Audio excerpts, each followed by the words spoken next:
All right. Tonight it is my distinct pleasure to welcome our mayor, Mayor Pete Buttigieg, to come tonight to speak to us. I watched a TED Talk that he had done about innovation and was fascinated and wanted Mayor Pete to come in and share his vision for innovation and entrepreneurship as a means of stimulating our local economy, certainly, but also the state and national economy as well. It's obviously something that's very present on our minds right now as we think about the election. So I'm really excited tonight. I'm going to tell you a little bit about his background. Mayor Pete is a Rhodes Scholar, holding degrees from Oxford and Harvard universities. He was a Democratic nominee for Indiana State Treasurer in 2010 against incumbent Richard Murdoch. Previously, he was a management consultant at McKinsey & Company, where he worked in retail, energy, economic development, and logistics. Elected in 2011 at the age of 29, he is one of America's youngest mayors of a city with over 100,000 residents. He's president of the Indiana Urban Mayors Caucus and serves on the board of the Truman National Security Project. A lieutenant in the U.S. Navy Reserves, he spent most of 2014 in leave from office while deployed to Afghanistan. Students, please join me in welcoming Mayor Pete to our class tonight. Thank you. Good evening. Audible. Good evening. Thanks, first of all, for the chance to be here. This is a place where I feel very much at home because when I was a little kid, I would ride my bike up here and bounce around this building where my mother, who was a professional specialist with an office upstairs, used to spend a lot of time. So I'm kind of a child of Notre Dame, even though I didn't go here. Just to help me calibrate, how many of you are from like within 30 miles of here? Anybody? Like 2, 3? Okay. 4? How many from overseas? Oh, a lot. Okay. All right, great. How many of you have been in downtown South Bend at some point this semester? Wow. How about this week? Few. Okay, that's good. That didn't used to happen. What I'd like to do, I really want this time to be focused on what you think is most helpful or interesting to talk about. So I'll give you a few framing and introductory remarks. I'll tell you a little bit of a story about the city. By the way, how many of you have seen me speak before? I know this will be a bit of a rerun. All right. I'll try not to bore you too much if you know my shtick. But really my purpose is to give you a sense of the community that you are a part of being here at Notre Dame. And whether you are strictly speaking within the city limits of South Bend or not, I regard you as being in the community, being in South Bend or greater South Bend for as long as you're here. So the first thing I want you to know is that you are arriving in South Bend at what is probably the most pivotal and transformative moment in our city's history, at least since 1963, and probably since the turn of the century into the 20th century. We're best known for the University of Notre Dame. If you stop somebody on the street in Boston or San Francisco and ask them if they've heard of South Bend, it's going to be because of Notre Dame. But our city didn't grow up around education. It grew up around industry. This was an automaking town. This was an industrial hub. And all of the wealth of the early part of the 20th century really came from the manufacturing and specifically the auto manufacturing industry. And then all of that changed swiftly, dramatically, and pretty cruelly in the early 1960s. So by the time I was born, I didn't even know that it wasn't normal to have vacant and abandoned factories and houses all through your neighborhood and your city. I grew up in the shadow of the Drury's brewery, which is one of the top 10 breweries in North America in its day. Now it looks like the kind of place you would take your punk band to shoot album cover art. And there's a lot of places like that. There were even more when I was growing up. But what's amazing about this moment, and the reason I love my timing, and the reason you should know that you have exceptionally interesting timing, is that all of that has changed.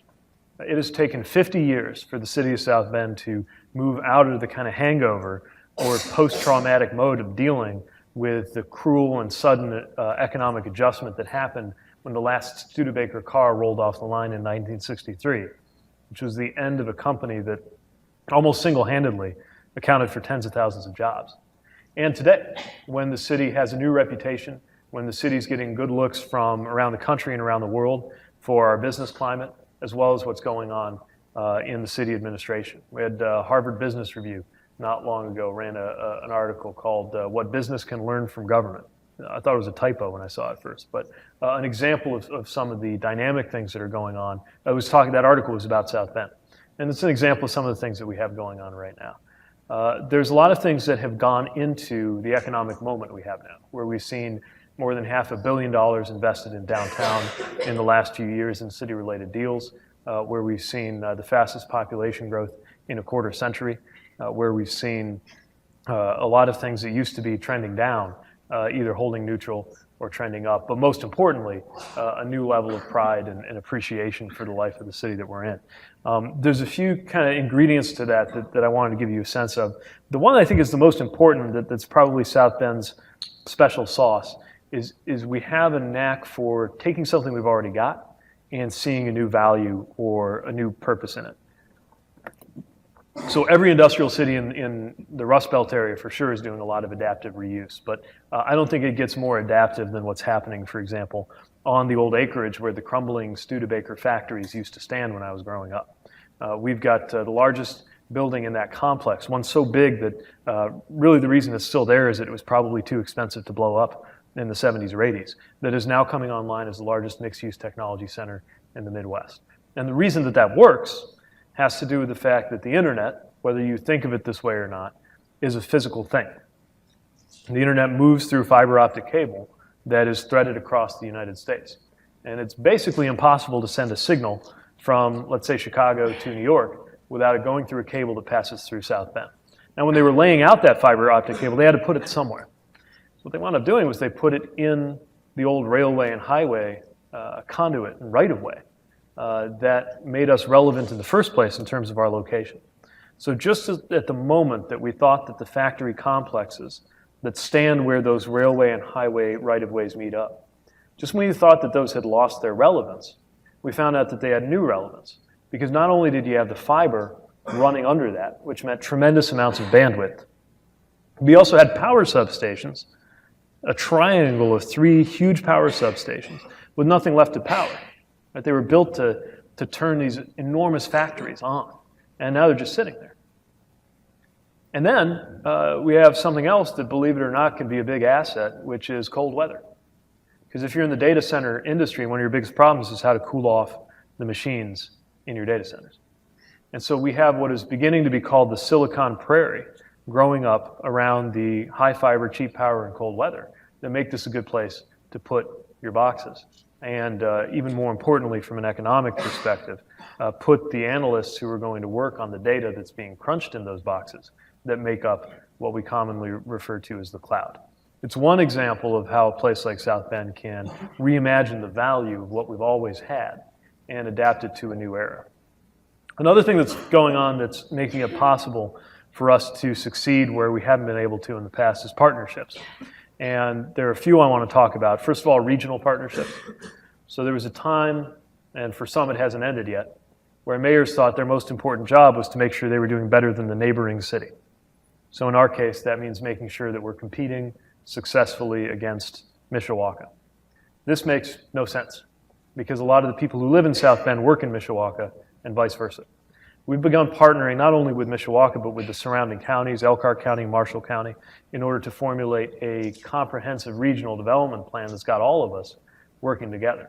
We don't need to all compete in the same things. I'm happy, for example, for a concentration of big box retail stores and malls to be in Mishawaka, while a concentration of offices and urban apartments is in the heart of South Bend. Both of those work, and it makes more sense to build an A+ version of each of those for our region than to compete with each other building B- versions of each in each city. There's also partnerships with the universities here. IU South Bend, Holy Cross, Bethel, St. Mary's, and of course the University of Notre Dame. And one of the things I'm most excited about, one of the things I would like to enlist many of you in some way, shape, or form, is that I believe that South Bend and Notre Dame together are redefining what it means to be a college town. So there was a time, there again still is for some, when being a college town was regarded mostly dealing with all of you as bodies. So we were concerned with you in the way that we would be with any residents. We want to make sure that there's enough bike lanes to get you around. We want to make sure neighbors are okay with the parties you may or may not be having if you're living in city limits. We want to make sure there's enough coffee shops for you, and I'd like you all to volunteer at the soup kitchen downtown. All of that remains very important. But what we're doing now is we're also involving students, and for that matter, faculty, at the wavelength of the actual substance of the intellectual work that you're doing. Because as much as I could use all of you on, let's say, a cleanup of an area of the riverbank organized by a neighborhood association there, you and I have the exact same level of skill picking up trash out of those weeds. If, on the other hand, one of you is perhaps in the environmental engineering program here and one of the more promising engineers of your generation, perhaps it would be wise for me to have you not only picking up trash, but doing some kind of engineering for us. And by enlisting not only engineering, but law, architecture, business, psychology, and other students and faculty in participating in the life of the community, we think that we have an opportunity to harness what you can bring to the table and at the same time make you better off. So I would argue that the gold standard for a great college town is one where the town's better off that the college is there, but the students and faculty of the college are better off because you're in South Bend and not some other place. And part of how we can do that is making sure that you get the kind of real world experiences that will set you apart. You know, employers, I take McKinsey, where I worked. Everybody who got to the second round interview was very intelligent. All of you were very intelligent. But to be able to link that with a sense of purpose puts you in another category. One of the things that we would screen for hiring at McKinsey is not only is this person intelligent, but can I put this person in front of a client? And if you spent time, again, to go back to the engineering example, not only running engineering models, but figuring out how to explain the impact of those engineering models on low-income residents of a neighborhood in one of the most distressed areas of our city so that they come to experience a project that is being done not to them, but with them and for them, and maybe even by them, you're going to have some emotional intelligence and relational intelligence that will set you apart when you're going out onto the job market in a few years. So that's what we're doing here. There's a bunch of specific examples of how we're doing it, but I just want you to be conscious of what that partnership means. And then there's partnership across the different levels of government. And so the very first thing I did, or one of the first things I did when I took office, was try to put to rest a debate that was happening in South Bend about whose fault it was that the state of Indiana hadn't done any economic development deals up here. Mitch Daniels was governor. He had a golden reputation, especially in the business community. And nobody could explain why that hadn't benefited South Bend. And there were two basic theories of what was happening. One blamed the Daniels administration and the governor and said the reason nothing's being done here is that we're being punished for being a traditionally democratic region, for having a lot of organized labor up here. And so because we're not welcome in the halls in Indianapolis, they're shutting us out of the economic development. The other version of what was going on said that it was this region's fault, that we consistently sent fire-breathing, obstructionist Democratic legislators down to tie the hands of the Republican administration and were basically impossible to work with. And so even though they would have loved to see good things happen up here, it was just the juice was not worth the squeeze. What we decided when I came in was it didn't matter what the answer to that question was. What mattered was to put it behind us. And so I invited the Republican governor up here for lunch, and we sat down with the business community, talked about opportunities, and pretty soon, sure enough, there were some economic development deals happening here. And while Mike Pence and I don't have a whole lot in common, he and I worked together very closely as well when it came to making sure that the economy is growing up here, because South Bend's in Indiana, and it was in both of our interests to make good things happen. So figuring out how to take boundaries that are not useful and have them melt away in the interest of growth is one of the reasons that we think we've been able to succeed economically. Where we go from here, though, is far from obvious. We're a community that's at a really pivotal and sensitive phase in our growth. We're at a moment when it's clear that manufacturing is going to continue to matter, but it's no longer going to be as labor intensive as it used to be. And so while in relative terms, the jobs in manufacturing are more desirable than ever, we know that we can't rely on that sector alone to put most people to work. At the same time, we're finding that a lot of the jobs that are in those firms are actually, maddeningly, going unfilled. And so we've got to make sure that we're preparing our workforce for the needs of tomorrow and retaining the workforce that is available to us, people who grow up here, people who come here to go to school, and make sure that they're staying here. Because the single best indicator of whether a company is going to be in a given place is whether it started out there. So for all the economic development poaching that goes on, where governors and mayors fly out someplace else and try to grab a business and get them to move to your jurisdiction, we don't really do much of that. It's called smokestack chasing, because those companies aren't very sticky. But what we know is that if a few of you take some piece of intellectual property that's being cooked up here in some lab or research group at the university and build a company out of it, and you incubate that company across the street at Innovation Park, it is highly likely that when that company succeeds, the people who work there will be here. And we're working to make sure that we do more of that than ever through partnerships with the university, but also just trying to be a user-friendly city. And that means making sure that anytime something takes 3 steps, we try to get it down to 2. It means being responsive, it means being efficient, and it means taking care of the basics. So our mission as a city, and I'll leave you with this, I think, and open up to Q&A, but our mission as a city is to deliver services that empower everyone to thrive, which, as simple as it sounds, those 8 words have a lot packed into them. We spent a lot of time chiseling that down to something that could really guide our decisions. We've got 3 lines of effort that actually allow us to do that. The first is making sure the basics are easy. What I mean by this is taking certain worries off the table so you can worry about other things. All of you are students. You are concentrating on, you're concentrating on whatever's important to you in life. I assume part of it, at least, is succeeding in school. None of which is possible if you cannot more or less take it for granted that when you go to the spigot, there's going to be a glass of clean, safe drinking water that's not going to poison you on your way into class. Or if it's impossible to traverse a snowbound road between your place of residence and the building we're in right now. Or if you have to worry about who would actually come if there was a medical emergency.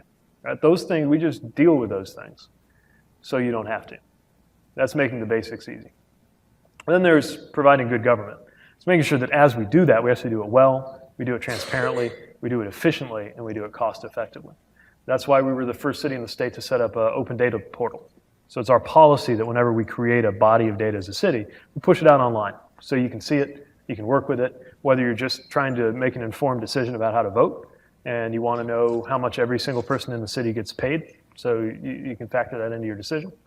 Or whether you're actually thinking about building a business out of some insight into code enforcement or utility data. We want the data out there so that people can use it for business, research, and citizen purposes. It's also why we set up a 311 line. One-stop shop so that if you see a street light is out, you don't have to guess whether that's a street department, lighting department, power company, or whatever. You just call 311, we deal with it. But the beauty of the 311 actually is not just the customer interface. It's that now we get all the data. And having processed over 500,000 calls, we now are able to see things just in the texture of what's happening, who's calling and why, that we never could before. It used to be that if there was an outbreak of raccoons in a certain area along the river, or we were failing a certain zip code systematically when it came to trash pickup, it'd be very hard for us to tell. Basically depend on the personality of the council member representing that area. Now we know, it's in the hard data, and if we fix it, we know that too. So that's good government layer. And then the third is investing in people and places. And I say people and places because those are the kinds of investments that I think go together. So when I talk about moving out of the old model of smokestack chasing, what we're moving into is a model of place-based economic development. And the thought here is that people don't actually make a binary decision on where to go just because there's a job or there's not a job. But that actually there's a range of jobs available to you, from the least attractive job you would be minimally willing to do, all the way up to a dream job that you would leap at the chance to have. And similarly, there is the place you would grudgingly live in if you were absolutely compelled to. And then there's a single place in the world you would most like to live. And you're usually optimizing between those. So in order to live in a place that you think is fantastic, you might accept a job that's a little less than ideal. In order to do your dream job, you might be willing to live in Antarctica, if that's what it takes. What I want to do is, through creating a kind of quality of place that makes this the kind of place you all want to live, give you a reason to find a job here, whether it's the first job you would have guessed that you were going for or not, because this is a good place to live. And then let your talent and your insights do the rest as you either grow in that job or wind up creating some of your own. So that's what we mean by investing in people and places, and there's a range of ways to do that, from smart infrastructure to public art. But that's what we do all day. We come in to work, we figure out how to deliver services that empower everyone to thrive, and then the better we're doing, the more the city grows, the more people like you want to stay here, and the more you keep South Bend in your equation in a favorable way, even if you don't end up living here after your time at the university. So that's where you fit in. Like I said, I think this will probably go best if we spend most of our time in a conversation. So I'm just going to stop, and happy to talk about any of what I talked about or anything else you might find interesting. The time really is yours. Okay, students, ask questions. I haven't tranquilized you that much, have I? Mm-hmm. What projects did you decide to develop? So a few things. Part of what we had to do was actually, before we could start elevating things, we had to take a lot of areas from negative to neutral. So my predecessors did a lot of work just tearing down some of the old Studebaker factories and dealing with the environmental issues there. The biggest thing on my plate was we had so many vacant and abandoned properties in the city, houses, that nobody could even tell me how many we had. And so the very first year I was in, we set up a task force to figure that out, figure out policy. And after a year of really intense, rigorous, sophisticated, complicated analysis, basically arrived at an almost childlike goal, which was, I went out and said, we're going to deal with 1,000 houses in 1,000 days. And what that did was, it established a clear, difficult goal. It was a way to make ourselves vulnerable, because that was a goal that would be easy to fail at and very obvious if we did. Transparently published the data about how we were doing moving toward that goal on the open data portal, and then rallied everybody who cared about the city to help us meet that goal. And we did. When day 1,000 rolled around, we actually had 1,122 houses. About 400 were fixed, the rest had to come down. And now the challenge is, where we've created vacant land, definitely better than the collapsing house, but then what, right? And we're looking at everything from veggie gardens and butterfly habitats to side lots and business ideas. So we think that made a big difference. Working with the university made a big difference. We got an initiative called the Metro Lab Partnership, which is a network of city-university pairs. We rolled it out last year at the White House with Pittsburgh and Carnegie Mellon, and then South Bend and University of Notre Dame as the two lead partners in this. That I think has really provided kind of a brand name and a framework for most of this work, but there's 20 or 30 cool collaborations going on across the city. And that's provided a lot of energy. And then the biggest thing, and I'm a technocratic kind of guy, I'm about stuff you can measure and see and prove. But to be honest, the real turning point in terms of what it felt like as a city was last year when we did the 150th anniversary of the city. It was exactly the kind of like mayoral thing that I never used to find very interesting, like civic pride and balloons and all that stuff. But it was amazing. We had like 60,000 people come downtown. We shut down the parts of the downtown. We created we shut down one of the bridges and covered it in sod and made it a flying park for a day. We had balloon rides and zip lines. We had Ben Folds come play a concert. I played piano with Ben Folds. It was just cool. But more importantly, it was a moment that gave South Bend permission to believe in itself again. And you could just see people with the I Heart SB buttons and stuff, like, you know, believing in their city. And when you have that kind of patriotism, it's almost kind of countercultural to have that kind of like local militant patriotism about a city that was on the ropes at one time. I mean, the week I got into the race for mayor, Newsweek had a story on 10 American dying cities. So you know, we knew what we were up against.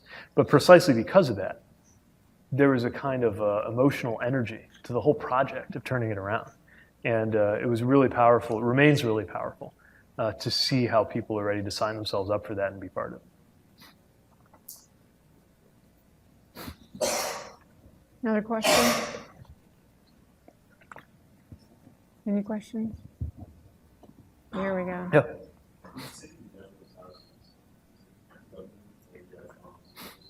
For the most part, it was us.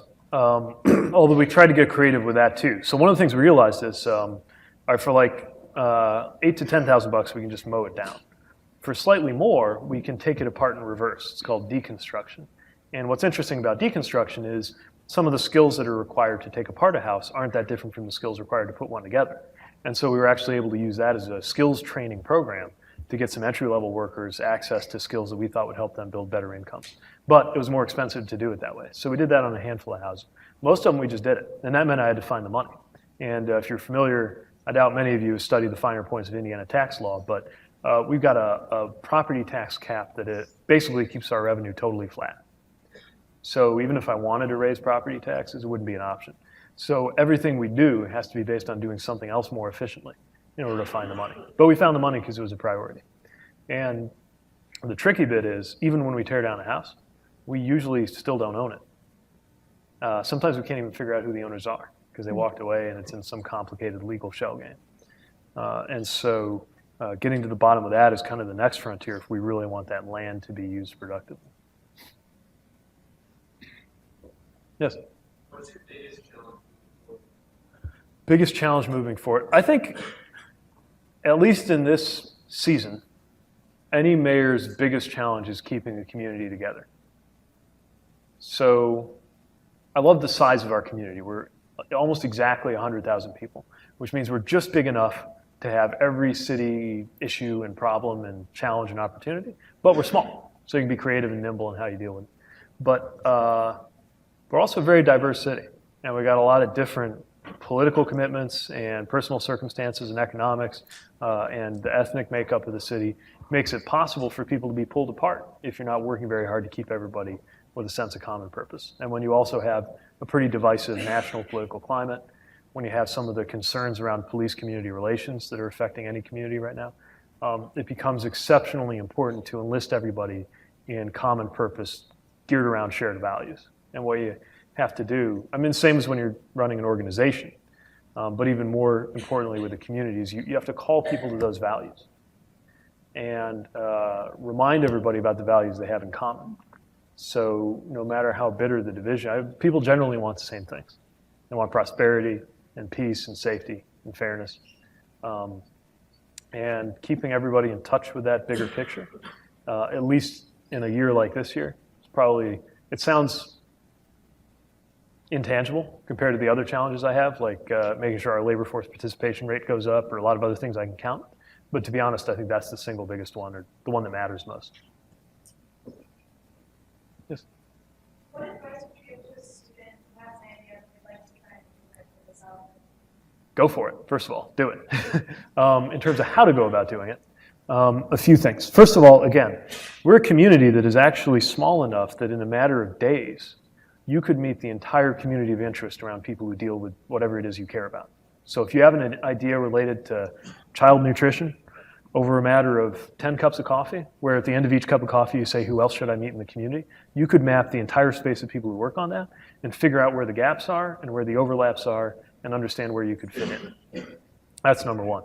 Number two, don't wait. If you have a good idea and somebody's not already doing it, we want you doing it, right? And a lot of times I think sometimes people show up or they approach the mayor's office and sometimes they're looking for money, so that's an obvious thing. But sometimes they come like they need our approval, and you really don't. I mean, you might legally for certain things that require permits, but like as a general rule, like you don't need a blessing, right, in order to do this stuff. It's good to know what you're doing so we can help. But you know, you can kind of go out there and get after it. And if it's a compelling idea, chances are you'll find some other people who will be motivated to help. The third is do a lot of listening.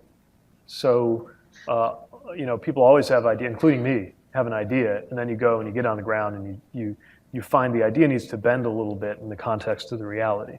But that doesn't mean it's a bad idea. It just means you got to flex it a little bit based on what you learn. And one thing that I think Notre Dame students and institutionally is unusually good at in the grand scheme of well-intentioned student university programs is taking very seriously the viewpoint of the people it's intended to benefit, rather than just saying, "I'm from Notre Dame and I'm here to help," right? But when you do listen, you find that. And again, this fusion of talent and purpose, I think, is the special sauce of the relationship with Notre Dame. You're all very smart. So is everybody else in the top 20 university, right? But not everybody else can fuse the kind of intellect you have with the sense of purpose and mission that is just palpable in the air here. And it's one of the reasons that I think Notre Dame and South Bend have such a great story to tell.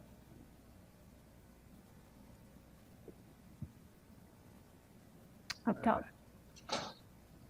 Yeah, sorry.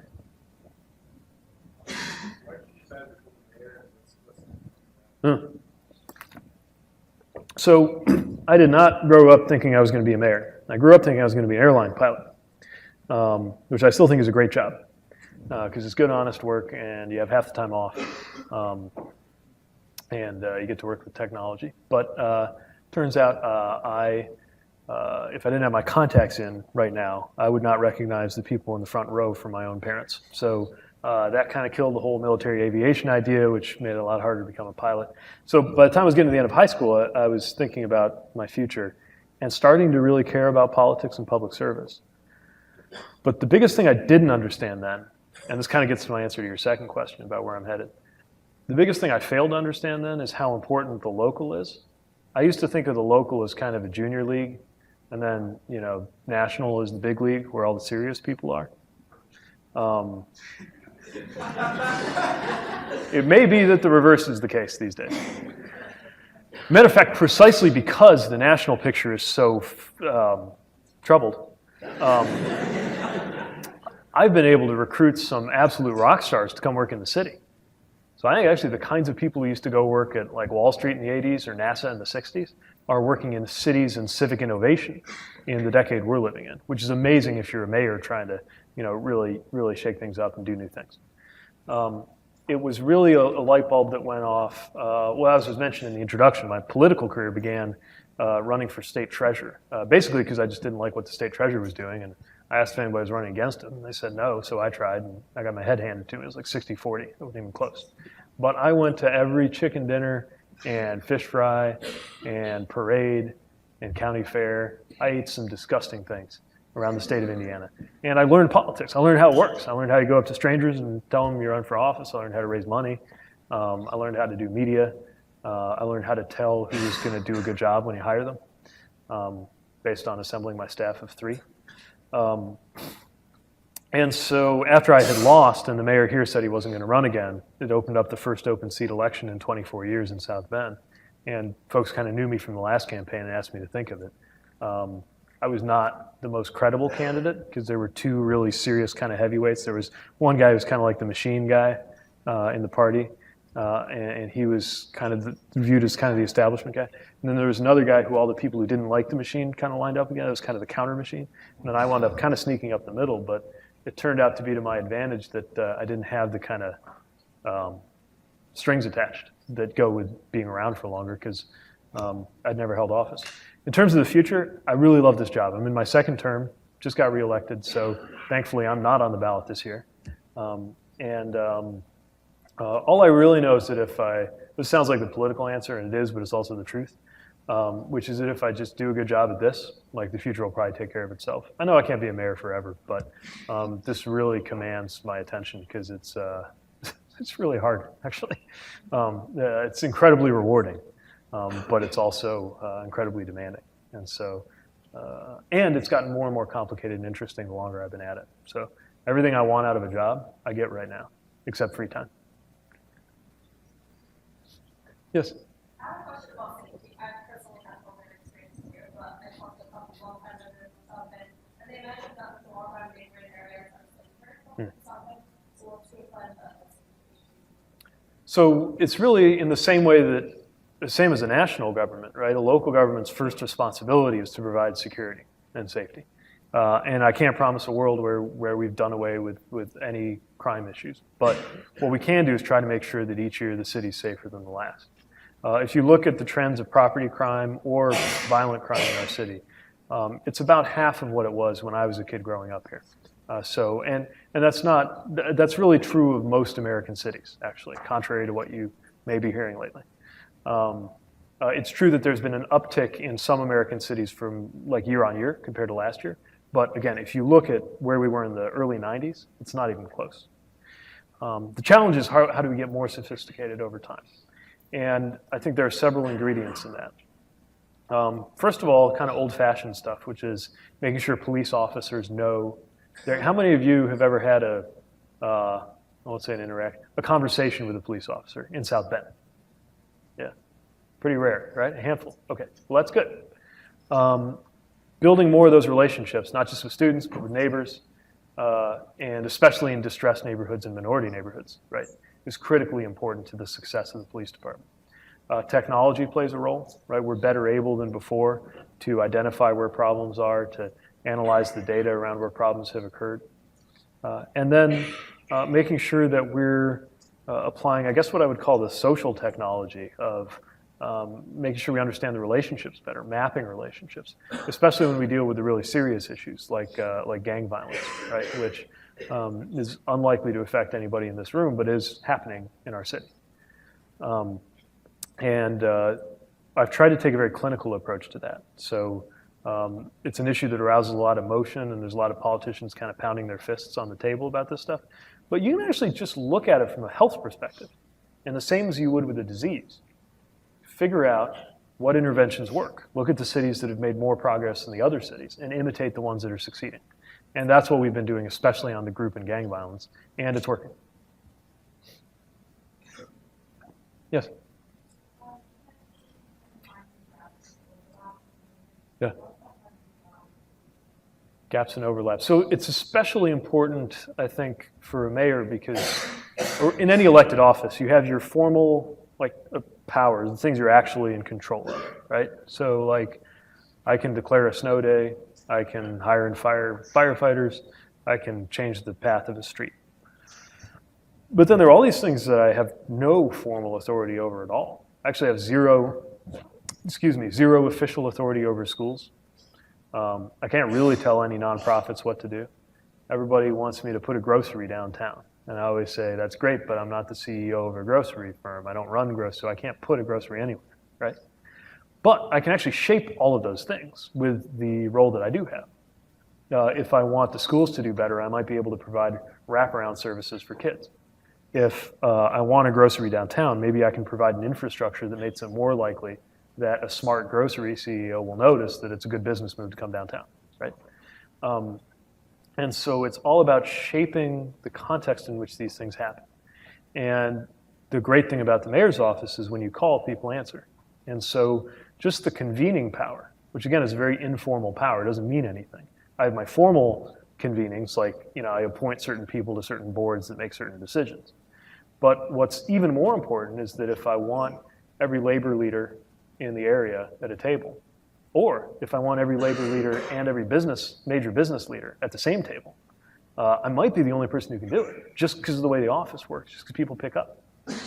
And then you add to that your own relationships that you build over time, people coming to trust you, hopefully, because they've got good reason to trust you. And putting that to good use, sometimes you feel like a referee, right? You're basically dealing with different kind of tribes in the city that are at odds, and you're trying to guide them toward a solution that works for everybody. But especially with the social sector. I mean, a great example right now is we're trying to untangle all the people who care about early childhood to try to form a common agenda for pre-kinder. We're one of the handful of states in Indiana that has no real state pre-kindergarten education. And that costs us. That costs us hugely. The return on investment on pre-kindergarten education is indisputable. So before I go off and invent a city-run pre-K that I may have no way to pay for, I want to try to get everybody to the table, right, and figure out, okay, are there 4 different nonprofits that are all doing early childhood stuff that's like 70% of the same, and are they competing for the same grants? And if so, can we rearrange that? I can't tell them what to do, but I can get them at the table, and then hopefully the rest takes care of itself. So that's where the gaps and overlaps kind of come into view, just by virtue of the visibility you get from an office like the mayor's office.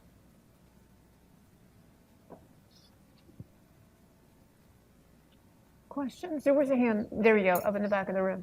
Do you plan to bring any other industries besides technology to South Bend? Yeah, so this is a constant puzzle, right? It's like what role should we have in the industry mix? I tend to come down on the side that I'm not in business, right? I have some background in economics, but if the honest answer to, is biotech or nanotech going to do better than, auto supply or aviation OEMs? The answer is I don't know.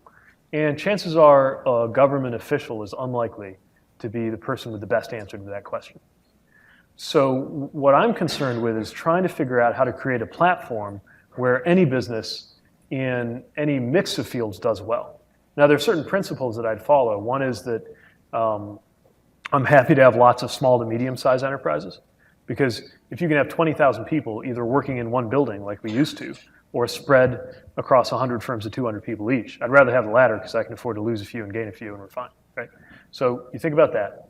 I think about firms that have a lot of intellectual property in them because they're more likely to be sticky and they're less likely to be outsourced, right? If you make something that's kind of the same as what everybody else makes, it's not obvious why you wouldn't wind up sooner or later having a competitor overseas who can do it more cheaply, just because of US labor costs, right? But if there's some reason something has to be made in the US, or if there's some intellectual property in it, then I can make the case that we've got some of the best costs of land, labor, utilities, taxes, and other inputs, and it should be here in South Bend. We're trying not to abandon the idea of manufacturing. We absolutely still make things in this country. We still make things in this city. I could take you to a place on the west side where we make buildings, machines the size of buildings. You would think they're too big to ship, but they go all over the world, again, because nobody else in the world can do this friction welding that they do. So one of them goes to an assembly line for Ford in Mexico. So the workers who make the cars are Mexican, but the workers who make the machines those workers are going to use are American, and they're in South Bend, right? Those are the kind of jobs, like marching up the value chain, that we want to see. Same thing on the tech side. So it's great that we have the boxes there, the computers, but other than being able to collect some property tax on them, they're actually not doing that much for me economically, right? But if there are companies that are vertically integrated, like Data Realty, which is one of the companies, actually the first company to open in the tech park we have on the old Studebaker grounds, that actually do the analysis as well as hosting the data. Now you're creating some jobs that have good pay and a good multiplier on them, right? So we want to see that sort of thing happen. But my role isn't to sit up on the 14th floor and say, okay, medical, pharma is going to do better than nano this year. My role is to say, okay, if we're user-friendly, we have good access to infrastructure, we're safe, we're the kind of place where your board and your employees and your recruits want to live, our schools are generating good people that you can hire so you can grow, then we're likely to succeed with whatever the industry mix is going to be. And our job is just to create that platform while the market sorts out what the best industries are going to be.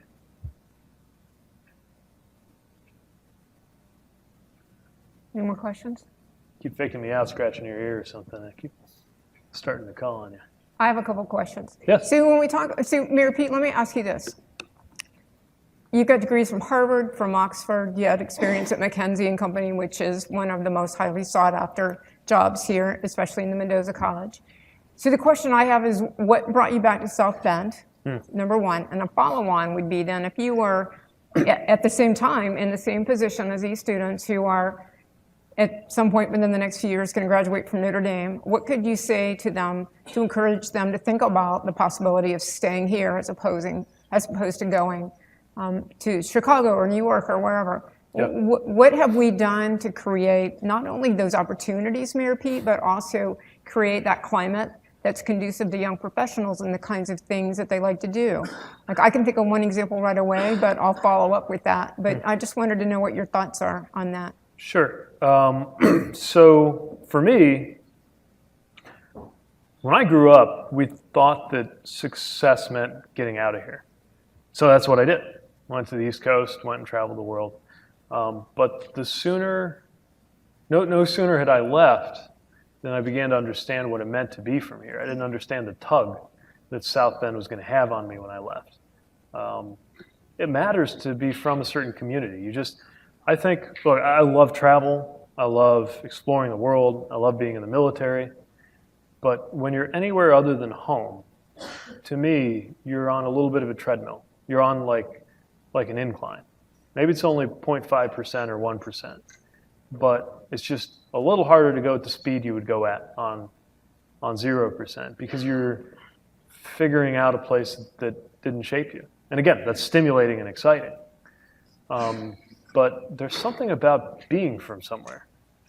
And there's something about being part of a community that's woven into your emotional geography and your makeup that I think really counts for something.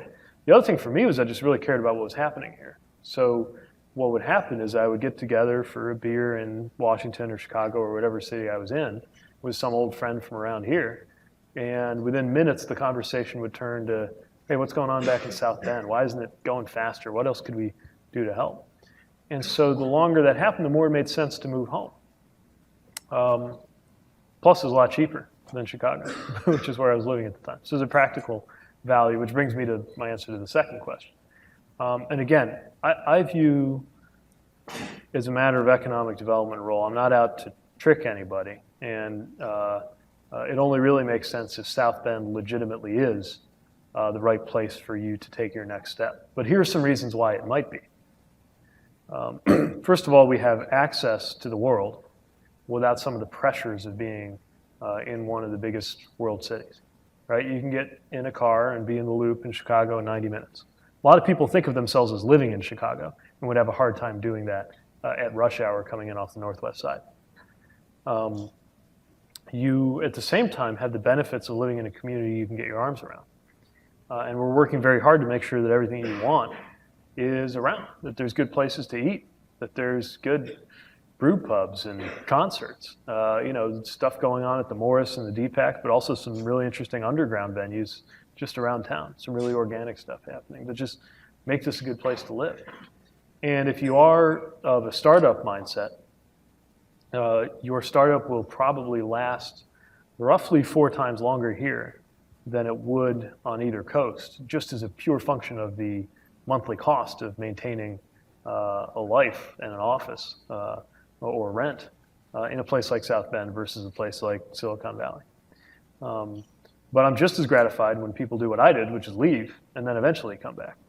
And even if you're never going to live in South Bend, even though I hope you all do. But even if you don't, what's important to me is that you have this community in your equation. Like when you're going and doing whatever it is you're going to be doing. 25 years from now, Notre Dame will come calling because you're in some role and you're making a good paycheck and they figure they can get you for a $20,000 contribution. Well, you may be in a role where I can get you for an $8 million business decision. I was, not long ago, I was in San Francisco, and I popped in at Visa. They have this really gleaming headquarters right by the bridge in the Bay. And the president of Visa came out and wanted to sit down and talk for a little while. Not because I have any particular insight to bring to a credit card company, but because he went to Notre Dame, and he was really interested in what was going on in South Bend. And so he's one of those Notre Dame alumni who understand that having a relationship to Notre Dame means having a relationship to South Bend. What's exciting about your generation is I think that's more obvious to you than it might have been to alumni who were my parents' age or even my age. He was also involved in a $25 billion business decision a few weeks before he sat down with me because they reacquired their European subsidiary. Think about what he could do for South Bend. Not out of generosity, but just the next time, I don't know, they're looking for a payment center, and they're trying to figure out where to put a bunch of computer equipment. Maybe a little light bulb will go off in his head to ask somebody on his team to look into what's going on in South Bend. Now, you never know how all this stuff will ultimately connect up.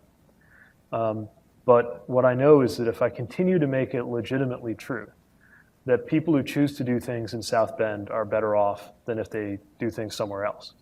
And if I simultaneously do my job as a kind of salesperson and make sure you know about all the advantages and all the benefits that come from living in a place that is simultaneously cosmopolitan in its thinking, but very kind of small town in its lifestyle, and draw your attention to things you can do here that you might not be able to do in a lot of other places.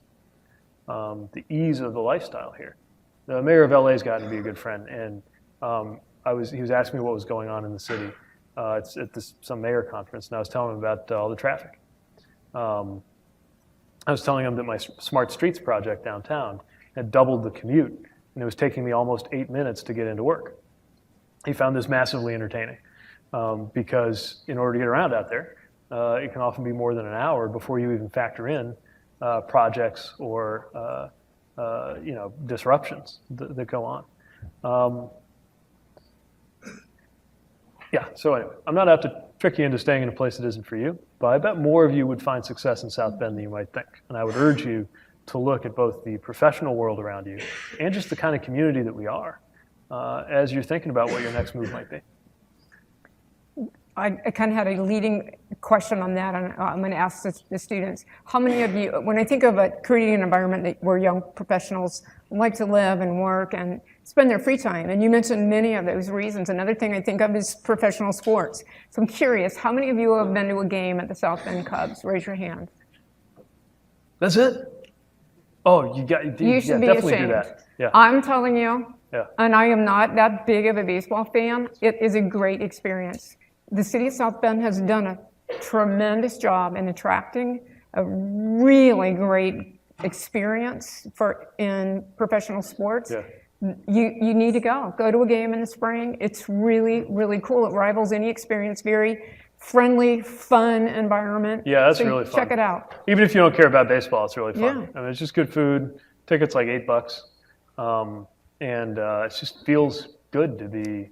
I love it because it's really fun to be a mayor at a baseball game where you're the mayor. But it's also it's just got a good feel to it. There's a lot of stuff like that. The East Race, and part of it's on us too. So like the East Race, for example, we took this old industrial canal. This happened. I don't mean to take credit for this. This happened before I got here. But they took an old industrial waterway, turned it into America's first man-made whitewater rapids. You can rent a kayak or a raft. You can go down it. Super fun.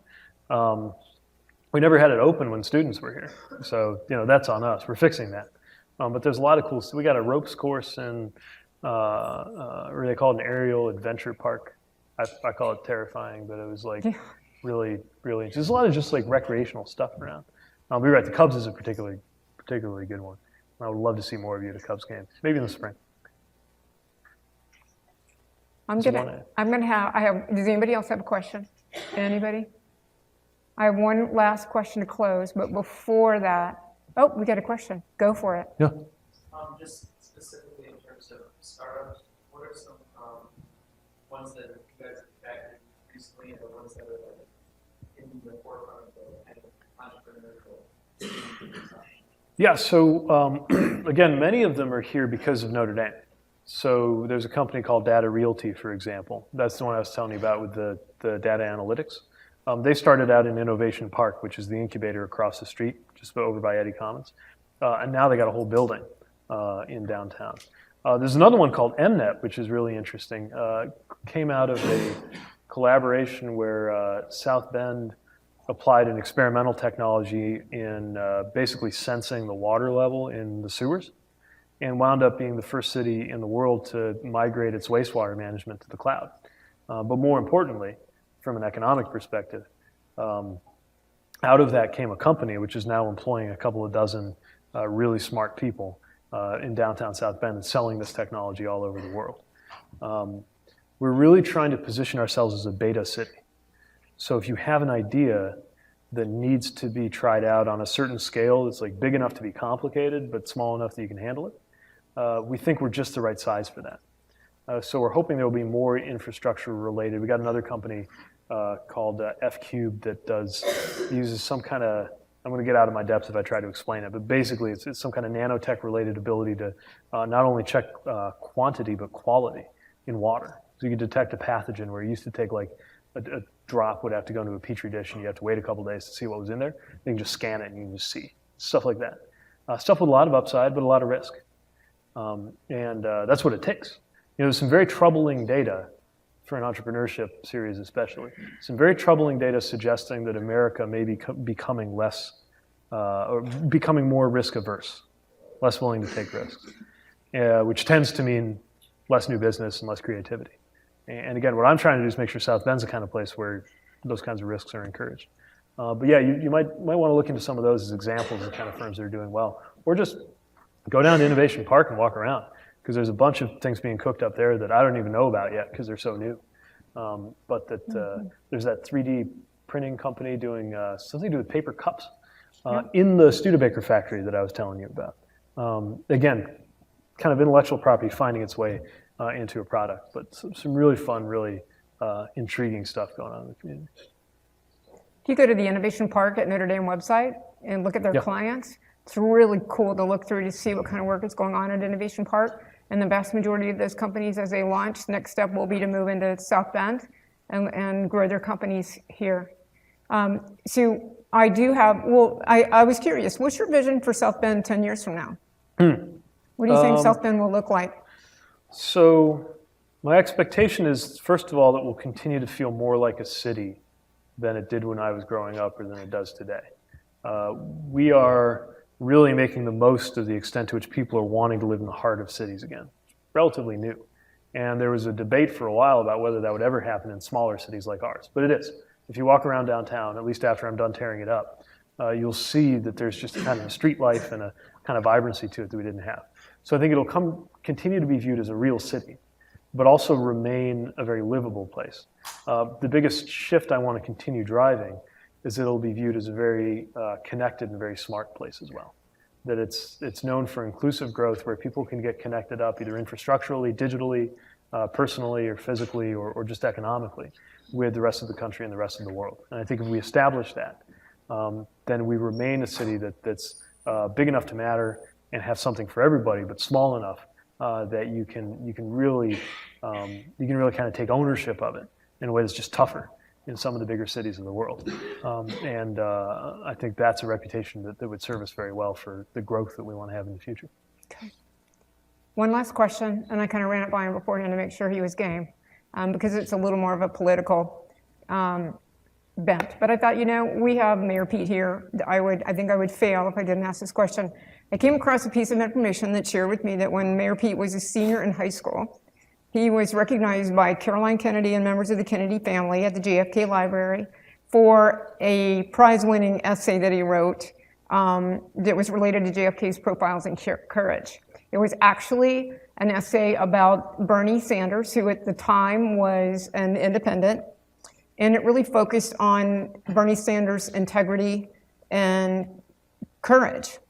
So my question to you is, in light of the current political climate, which seems, okay, this is my opinion, anything but integrity and courageous. What kind of advice can you offer us? I mean, I guess where I'm going with this, Mayor Pete, is, the climate right now politically is just so discouraging, and people are kind of at a loss for words. So how do we maintain that integrity? How do we get that back? How do we get back that sense of courage and rising above and taking the high road? Do you have any thoughts that would help all of us as voters or future voters to know how do we reclaim that?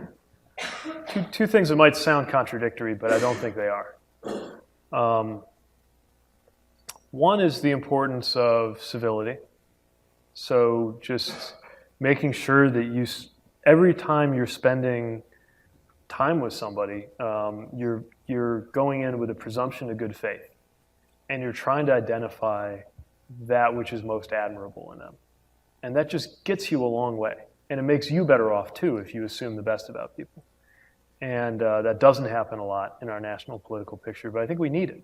There are stories about Ronald Reagan and Tip O'Neill, the great liberal Speaker of the House, having it out politically in the newspapers all day, and then sitting down for a scotch in the evening and enjoying each other's company. Again, my relationship with Mike Pence might be a good example. Mm-hmm. Somebody who I worked with closely, disagree with him on a lot of things. A lot of reasons I could dismiss him totally, and vice versa, maybe. I'm definitely not going to vote for him. But, there are moments where I appreciate something about him, and we use that as the basis for a relationship that's productive in those moments when we do have something in common. Now, the other thing, and again, it sounds contradictory, but it's really not, is conviction. So, and that's one of the things I was writing about back then. The world looks a little different to you when you're 34 and a mayor than when you're 18, but one thing that I believed then that I believe now is that you can actually get further in cooperation when you know exactly what your convictions are. And so what intrigued me about Bernie Sanders, he wasn't a household name then, but what intrigued me about him was that he was very clear about what he believed in terms that would have been politically suicidal in most parts of the country.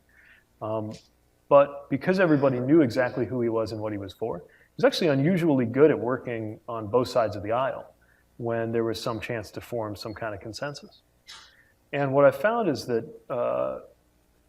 so again, you know, I'm a Democrat. I got tons of support from Republicans. We actually had more Republicans cross over to vote in the Democratic primary in my first race than voted in the entire Republican primary. But, as I had to remind all my Democratic friends, that was not enough to change the election from if they hadn't voted at all. We still would have won. But my point is I didn't do that by being particularly ideologically conservative. I did it, I think, by kind of making it clear what I was about in terms that people could get on board with a lot of it. And if there were parts of it that they weren't on board with, they at least appreciated or felt that they were voting for somebody who had a clear line of progression between his philosophy and his values and his policies and his outcomes, and could deliver. And I think that if we look more for that across the ideological spectrum, we'll have better shot at leadership. And that brings me to the final part of my answer, which would be that I really believe salvation is going to come from the local. Because when you're at the local level, you just have to get stuff done. You know, we had the federal government shut down not long ago, right? There's a reason that you have never read about a city government shutting down over a political disagreement. And the reason is city governments deliver water. You need water to live. You don't have water for more than 18 hours, the area is beginning to become uninhabitable and civilization's breaking down, right? So we're going to come up with a way to at least fund the waterworks. We go to each other's shops and schools and restaurants, and we live side by side. And so I'm going to break bread with somebody who may not believe it ought to be legal for me to have a family. That's not easy. But we also both want the snow to get plowed. And there's that kind of just need to get stuff done, that pressure that is on you at the local level, that I think is incredibly healthy. One thing I really appreciate about this president is he's appointed an unusual number of mayors or former local officials to cabinet roles and other important positions. I hope the next president does the same thing. Because if more state and national governments were run like local governments, where, yes, we have our values, we have our parties, but when I come back from one of these mayor conferences, sometimes I literally can't remember or never knew what party one of the mayors was in that I was becoming friends with or allying with on something. The more we have that, I think from the bottom up, or even relationships and collectives among cities, working together to tackle even global problems like climate without even waiting for our national governments to catch up. I think that's where, I don't know if that's political or conservative, but or liberal, but I really think the local is our last hope. And if we can root a solution in that and fix our politics around that, then I think there's hope for any of us. Thank you. This was great. Thank you.